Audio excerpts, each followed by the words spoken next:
It's Thursday, a beautiful day in the autumn. Beautiful autumn day.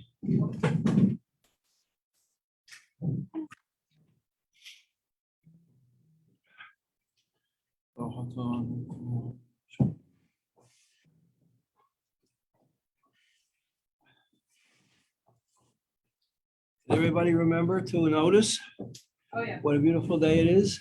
It's stunning. There were like two Stunning, yeah, stunning. Exactly. Hashem does a pretty good job. He's the best. Yeah, I'm a big fan.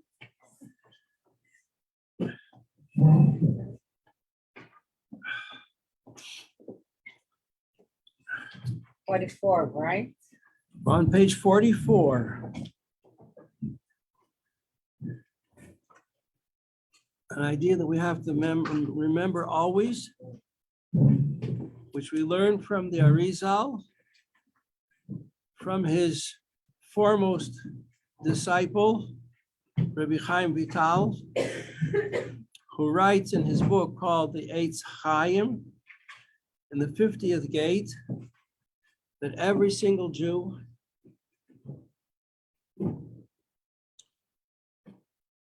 has two neshamas. Now, that's pretty extraordinary statement. Isn't one in the neshama good enough? Don't we always talk about the Jewish neshama? We don't talk about Jewish neshamas. Well, we have to understand he's not saying this on his own. He's quoting the prophet. Now, when prophets, we didn't speak about prophecy yet. The greatest prophet of all time was, of course, Moshe Rabbeinu. Hashem spoke through him. Whatever he said, Hashem was speaking. And then there are other prophets whose writings, there were actually hundreds, thousands of prophets, but what they said was not important to everybody at all times. The prophecies that were important to the whole Jewish nation and mankind forever, these have been recorded. And what the prophets have told us, this is Hashem speaking to us. We have to take that very seriously. That concept is a very serious concept. And the prophet in this case is Isaiah, the prophet of redemption. More than all the other prophets. He speaks about the Geula and about Mashiach, Yeshayahu, Yeshaya for short. And he's the one who says, in the name of God, I have created neshamas. Well, a simple meaning means there's a lot of Jewish people and everybody has a neshama, and Hashem's created every neshama. So you shouldn't think that just you and your righteous friends have neshamas and other people are on the outside. It says every person, echad tzaddik ve'echad rasha, whether he's righteous, whether he's not righteous, or like we're saying Chabad, not yet righteous, has a neshama, and the proof text is that Hashem says, I have created neshamas, which means neshamas for everybody. But now, the Arizal teaches us that this applies to every individual as well. But how can I have two neshamas? The neshama is only one. And so he explains that there's another word for soul. Neshama means the soul, but there's another word which is the nephesh. It's a very interesting magazine that was put out by the boys in Morristown like 40 years ago called the Nephesh. It was very, very well done, very interesting. If you can get a hold of it in the old libraries, it's well worth looking it up. And he says everybody has two nefashos. So we have a nephesh, and we're going to learn in the Tanya very shortly that there's not just the nephesh, there's a nephesh and the ruach and the neshama. And these are different levels of the soul compared with the involvement of the soul with your physical body, because the soul is spiritual and your body is physical, and it's not such an easy thing for them to be together. They're opposites. The body wants its own self-satisfaction physically, and the soul wants to cleave to God. The neshama wants to cleave to God. So we have in between levels, we have the nephesh, which is the level of the soul that's closest to understanding and appreciating and being sensitive to the needs of a physical human being. So on this level, there are two nefashos. That's what it says. Top of page 45. These are the two nefashos, the two souls. He says, translates here in English as life forces. Nefesh ha'achas is very, very interesting. Nefesh ha'achas comes from another new term called klippa. Who's heard of the klippas? You heard in your Chabad house? Two girls. Okay, what is klippa? The word klippa means appeal. When you, let's say, you have a potato, you're cooking, and this potato is, you're going to eat this potato with fish, and you have a hot piece of meat there, and the meat touches the potato, but you don't want to eat that meat together with the fish. So what do? You peel off, cut off a little bit, put it aside. So potato is just potato now. It's not meaty. It's not a fleshika potato. Well, that's called taking klippa. You peel off something. So the klippa also refers to the peel, like on a fruit. Good morning. The peel of a banana, the peel of an orange. And this is a symbol of life forces, because the banana is very good to eat. It's nourishing. What do you have in bananas? Potassium, right? And you could process the peel to get some benefit from it, but most people don't eat banana peels. Even monkeys, I don't think, eat banana peels, right? They toss them away. However, there are certain peels that you could eat, like a peanut. A peanut has a thin brown peel. You can eat it, or you can peel it off. The term for peels is klippot, a klippa. Then there are further kinds of peels that we can't eat because they're harsh. They're too woody, like the outside peel of a peanut, nobody eats. Can't eat it.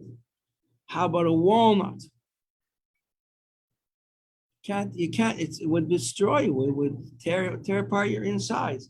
So that's totally dispensable. You have to get rid of, that's a level of peels that you have to get rid of. So there's different levels of peels. There's peels that are, every peel does something good. It protects the fruit that's inside. But we don't generally eat the peels. We get rid of them. Some we could use, and other peels we can't use at all. They have to be totally rejected. So this becomes a symbol of life, a life-giving force that we don't use.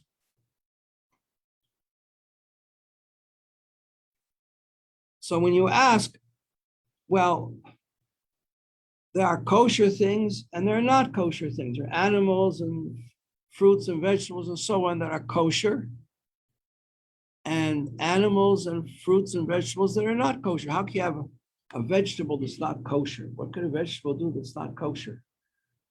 Well, if you have a tree in the first 3 years of its life, the fruit of the tree is not kosher. Where does it get its life from? From God. But that life comes to the fruit through klippas, through the life force that we nickname that life force as klippa.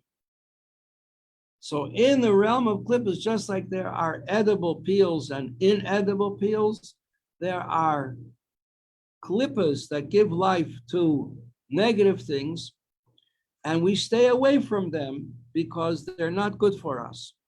They could be harmful to us. They could be poison to us. Like when I was young, if you fell and cut yourself, so your mother would put iodine, is that how you pronounce it, on your cut. It would burn. Nobody liked it, but it would burn away any germs so you wouldn't get an infection where you hurt yourself. And on the bottle of the iodine, which was in the medicine chest in the bathroom, there was a picture of a skull and crossbones, telling the children, don't drink this, because it's so strong, it will burn, not just the germs, it'll burn out your stomach and you won't be able to live. So things that get their life from klippa, Hashem actually tells us, gives us a warning and says, don't eat these things. Don't do these things. If you do something, if the Torah says that this is a mitzvah you should do, that means it's getting its life in a good way. And the Torah says this is something you shouldn't do. That means if you do it at that moment, you are drawing life into yourself from klippas, from impure forces. So the word klippa becomes a metaphor for life that comes from impure sources. And if we engage ourselves with these impure forces, we become contaminated. Because then our flesh and blood and our feelings in our heart and our mind, the way we think, become infested, infected, saturated, permeated with life from klippas. So that's what happened with Adam and Chava. They ate the fruit, which was getting its life from klippas. And that became their flesh and blood. And they were so filled with remorse. Misery loves company. They fed it to all the animals in the world. So that's the idea of klippas. So there are two nefoshes, page 45. We have two nefoshes now animating us. Two life forces. We're going to talk about, first of all, the one that comes from klippa. One soul originates in klippa and sitra achra. Animal Nephesh achas, one soul comes mitzad ha-klippa, from the side of klippa, and sitra achra. What is sitra achra? Sitra achra and klippa mean the same thing.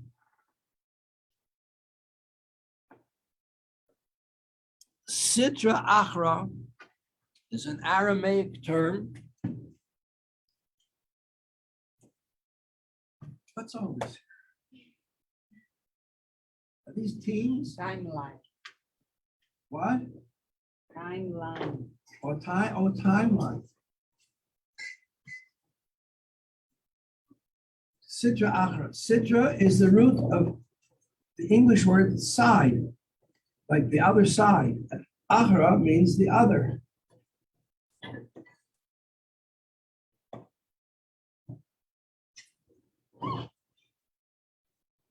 So everything either gets its life from holiness, which is called kedusha, or from the other side, which is not kedusha. So one of these souls that we have within us is it originates, it draws its life from klippa and from sitra achra.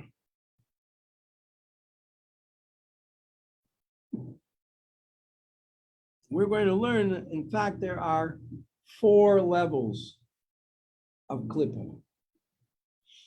There are 4 levels of klippa. Number 4 is a very important number. Who can think of something connected with the number 4? 4 cups of wine. 4 cups of wine. There you are, right on, spot on. We see where. But those are the pictures. What? What else? Four corners of the world, right? What else? Come on, girls. Hashem's name. 4 letters of Hashem's name.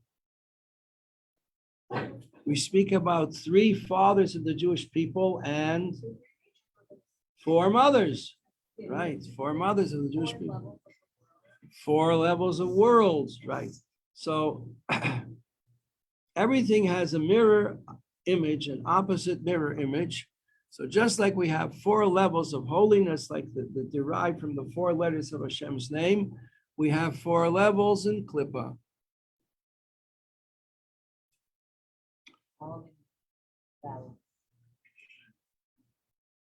Yes, Miss White. If one side, if things are holy, get their life source from holiness. Holiness. Isn't everything's life source Hashem, which is holy? So how does that work? How does it work? Good He also question. created- How does it work? Just because it all came from him, so wouldn't it all be good and holy in a sense? Yes, everything, yes. Deep, deep, deep within the klippas, it's holy. The question is, can you access that depth? Or is it too powerful for you to deal with it? When I was a student, we were once taken to an atomic reactor to see what it was like. And we were told, there's a certain door, don't go beyond this door because it's radioactive. So everything was good. It was supplying energy to the whole eastern coast of America, but there were areas which were dangerous for us to go. We weren't prepared to deal with it. So similarly, there are things in Torah we can know. There are things in Torah we cannot know. Why can't we know them? Because it would be dangerous for us to know them. The things you can look at, the things you're not supposed to look at.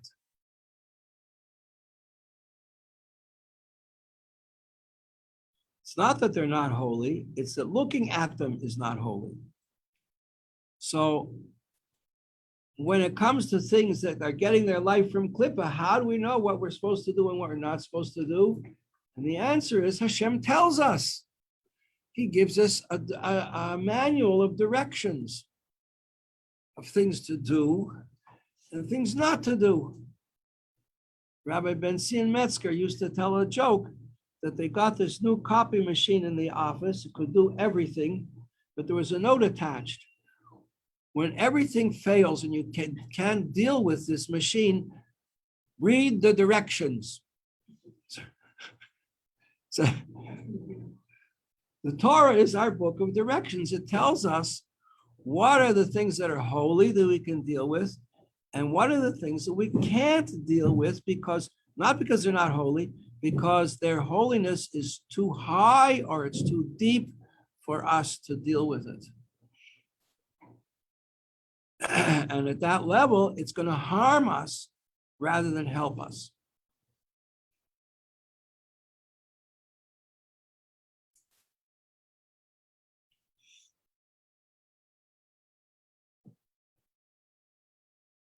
Sometimes a person has to go through very negative, painful experiences, and it's hard to tolerate. There are 2 responses. One is to suffer and to feel very bad about it.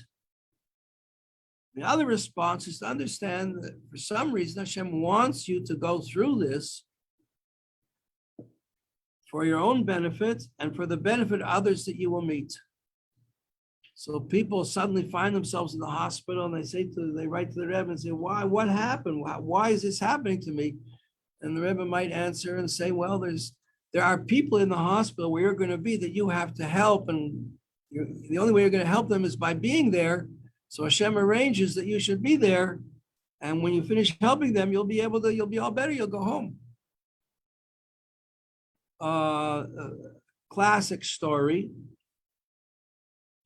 of Reb Zusha and Reb Elimelech, 2 brothers, very holy brothers, part of the society of students of the Maggid of Mezerich, Okay, I'll have to go back and tell you all these who these people are.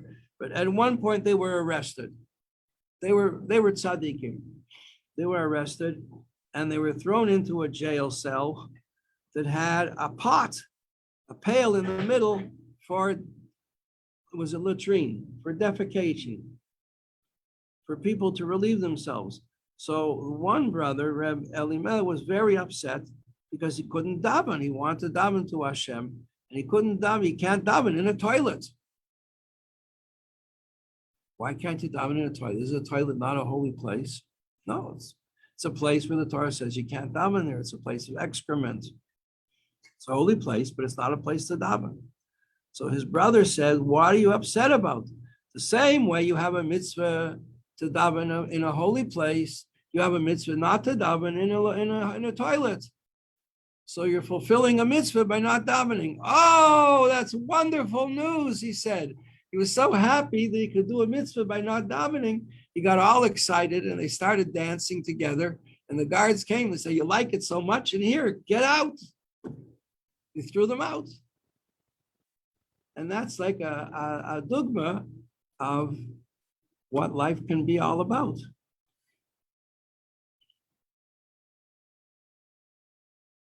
We had a recent example in our own community where a person was unjustly sent to prison for 27 years. 27 years. Didn't do any crime to anybody. Had a very anti-Semitic judge. And he was sentenced to 27 years in prison. And he went to prison, and in his prison cell, he did everything that he should do as a chassid. Everything. He didn't, whatever was possible for him to do, he did. And he was writing Torah thoughts every week, and they made a book out of it, maybe 2 books, stories about it. And then he appealed and appealed and appealed, and his final appeal was heard and rejected. No hope. He no longer had any hope of ever getting out of jail before 27 years were up. And that was on Hanukkah. And on the 8th day of Hanukkah, President Trump granted him a reprieve. He went free.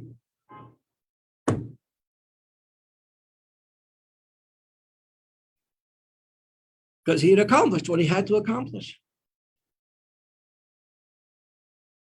It was amazing.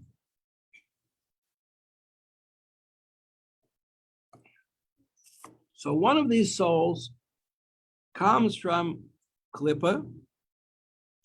Klippa, here it says, Klippa means a shell, or do we have any good readers? A good reader, who's a good English reader?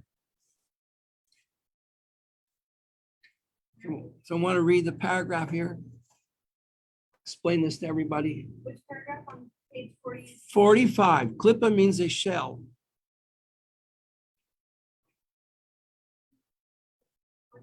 Oh, Klippa means a shell. God created forces which conceal the godly life force found in all creation, as a field covers and conceals a fruit. Sitra Achra means the other side, the side of creation that is the antithesis of holiness and purity. The 2 terms are general. Synonymous. Boy, you're an excellent reader. That is great. I like you handle those hard words so well. Okay. So this nephesh, which originates in Klippa, where is it? It's in your blood. Where is your blood? Where isn't your blood? It's everywhere. You could sneeze and you had a nosebleed, you could cut your foot, the blood comes, the blood's everywhere. So this is really who you are. This nephesh is the life force in every cell of your physical being. It's enclosed in the blood of a human being, giving life to the body. He hamislabeshes, it's enclosed. B'dam ha'adam, in the blood of the person, the hachayes haguf, it gives life to the goof. You know what the goof is? The goof is your body, your goof. You have ruchnius, which is spiritual, and you have gufnius, which is physical, related to the body. Now, everything that we know in Torah, we don't know anything. Girls, we really don't know anything. So therefore, in holy writings like the Tanya, whenever the Rebbe says something, whenever a holy sage or prophet says something, he's going to source that teaching in the words of the Torah. So the Torah source for this is Ki Nefesh Habasar Badamhi. It says in Parshas Noach, I believe. No, it's in Emor. He's even Kedoshim in Leviticus, third book of the Torah, but it's also in Parshas Noach from last week, the same idea. Nefesh Habasar Badamhi. We're not allowed to spill the blood of a person because the blood is the life. The life of the person is in the blood. If we all know that, if you lose too much blood, it's over. You have to get a transfusion. You have to get someone get extra blood. So that's where this nefesh is. It's in the blood. Now remember, this is nefesh from the other side. And let's think about where are we coming from? We're coming from what the prophet Isaiah says. That in the name of God, I created the neshamas. I created all the neshamas of all the Jewish people, all living things. I created their nefesh. But this applies to every single one of us, that we have more than one nefesh. We have two nefashes, two souls. One of these souls is from the other side, from the negative side, called klippa, called the other side. And this is the source of all the bad things that we think and feel and say and do. So therefore, that explains why if a person does something wrong, he shouldn't be depressed, because it doesn't mean he's a bad person. He's a wonderful person. But at that particular moment, he was plugging with his life to the klippa side of him, to this nefesh from the other side. Now we're going to give it a different name. We're going to give it an additional name, which we're going to call it the animal nephesh. The basic life force. We're going to call it the animal nephesh. We're going to call it the human nephesh. We're going to call it the vital nephesh. We're going to call it the living nephesh. But we're not going to call it the holy nephesh.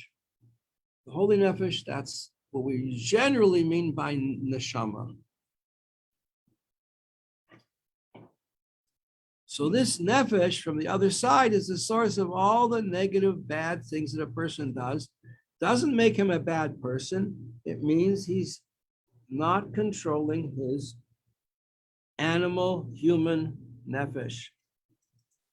This nefesh, habahamis. A behema is an animal. You know what an animal has to say for itself? Rabbi,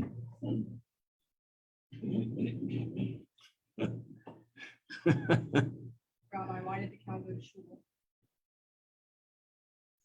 Why did the what? Because of Musaf. Yeah, that's why the cow went to shul. Yeah. Good. Very good. Yes. I'd like to credit the kids and Donna for that one. Okay. So this nefesh, the animal soul, nefesh habahamis, is the source of the negative characteristics in our character. And when we misbehave, when we act out, like they say, when a person acts out, means he acts negative, it's because that nefesh is now running the show. Temporarily, he just got out of control. Page 46. What kind of behavior can we expect from this animal nefesh? Well, number one, numero uno, is anger. When you lose your temper, that's not you. That's your animal soul.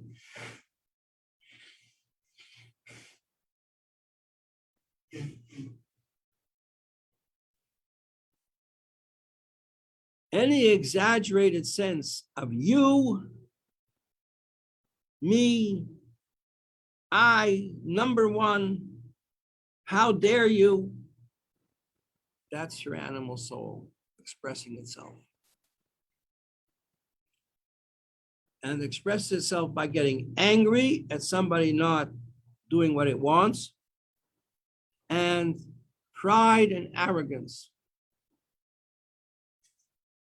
Now, there are certain elements, this was very common in the medicine of the ages for thousands of years, that the doctors of all different kinds of peoples, from the Far East to the Far West, understood, from the East Indians to the West Indians, that there are four elements, four basic elements that are made up. Everything in the physical world is made up of these four elements.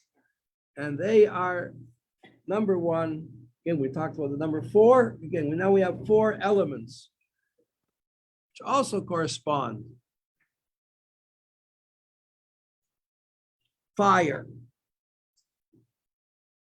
Person has a fiery temperament. Watch out for him. He's got a short fuse. What's a short fuse? It means if you overload the circuits, it's sparks fly. Don't cross this person or it'll be fireworks. So you got to watch out for the element of fire. People with red hair are often associated with this element of fire. You ever notice that? People with red hair? Sometimes people with red hair tend to be fiery in their character as well. Full of ideas, sharp in their thoughts, sharp in their criticism of others. And just like fire, the element of fire always goes up. So there's some people who are always with their nose up in the air because they're arrogant. So there you go. That's fire, which rises upwards. Okay.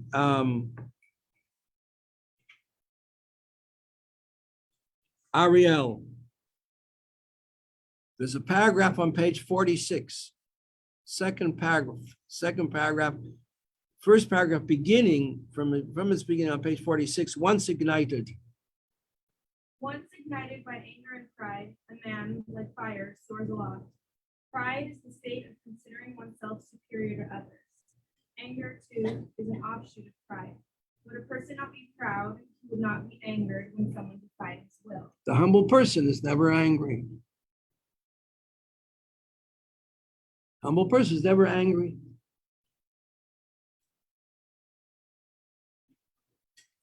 You know what's an example of a humble person?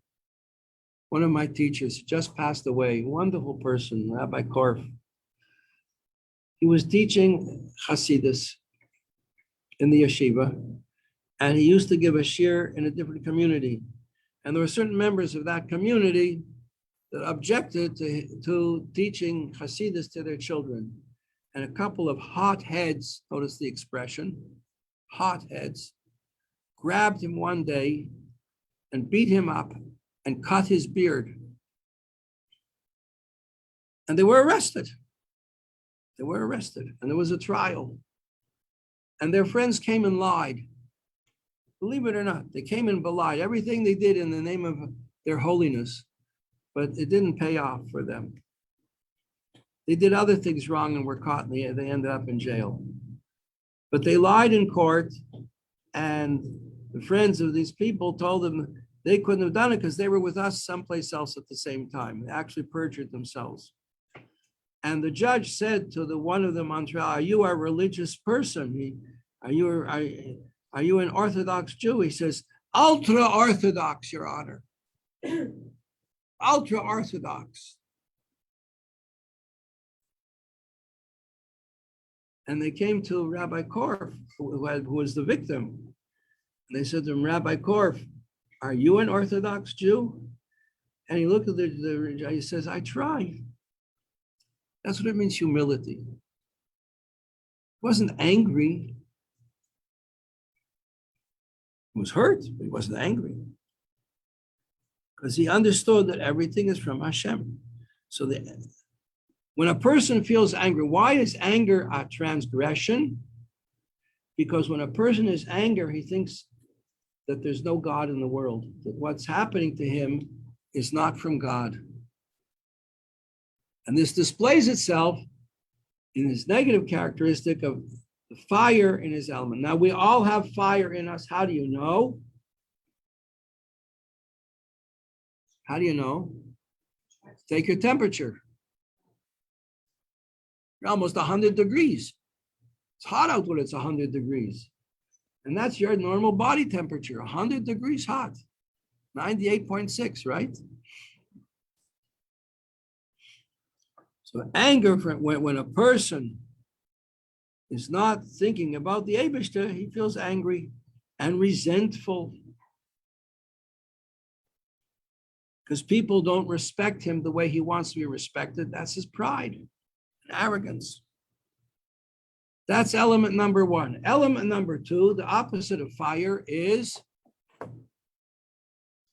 well, what's the opposite of water? Fire. Water. Water. What's water? How does water act in your character? Well, just think about any movies that you saw before you came to Mechon Chana, Yadus. Any romantic stories you read. They all take place in the same scenario. Where? By the beach. The hotel by the seaside. The secretary gets her weeks off and goes to Miami, hoping to find her intended. Right? Classic storyline. Just hope you don't end up in Champlain Towers.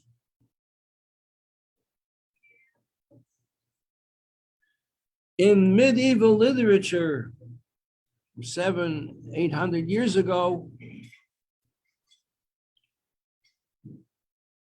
all the love stories were not about common, ordinary working people. They had no time for that. They were about the wealthy aristocrats. And the wealthy aristocrats got married when they were very young, arranged marriages. So where was there room for love? It was outside of marriage. And they used to have the motif in the literature of this time was called the garden of love. To have a garden, you have to have water. And for any food that you want to eat, let's take a classic example, watermelon. The food has to have moisture because the moisture and the wetness is the source of all pleasures. The desire for pleasure is rooted in the element of water. Physical desire for pleasure is because your body craves water.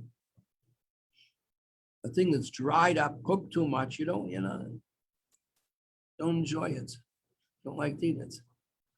Well, the spiritual source of pleasure is spiritual water. Why does a person like something? Because of the pleasure he gets from it. It's that anticipated pleasure that makes a person want to have it. Whatever the thing is, and you get addicted to it. So he says here, the appetite for pleasures, the desire for pleasure, which is called in Hebrew taiva, versus a Baal taiva, that means he has a lot of desires for pleasure. There have always been philosophers who said, in fact, that pleasure is the ultimate ethical principle that dominates our life, and anything that gives us pleasure is automatically in our feelings good. The pleasure-pain principle, that pleasure is good and pain is bad. And so therefore, this became the justification for a lot of immoral societies, cruel, immoral societies, because there's a higher level of ethics that surpasses the pleasure-pain principle, which is Hashem's rules by which he creates life, that there's good and there's bad. If Hashem says a thing is good, it's good. If Hashem says a thing is not good, it's not good, even though it may seem to us to be the opposite. So the desire for pleasure is connected with water, because water feeds all pleasures. Water is the source of all pleasures. Third element in our character, well, we're over time now, so we'll have to come back to this tomorrow. Bezras Hashem. Just to not to leave you hanging, we have air. You can think about it in the meantime or look ahead. Figure out for yourself, how is air the source of negative characteristics? And the fourth element is earth. And we are made up of all of these things. We are made up of fire, we are made up of water, we are made up of air, we are made up of earth. We have to have all of these things in our physical makeup and in our spiritual makeup. Thank you very much. Thank you. Sharonel.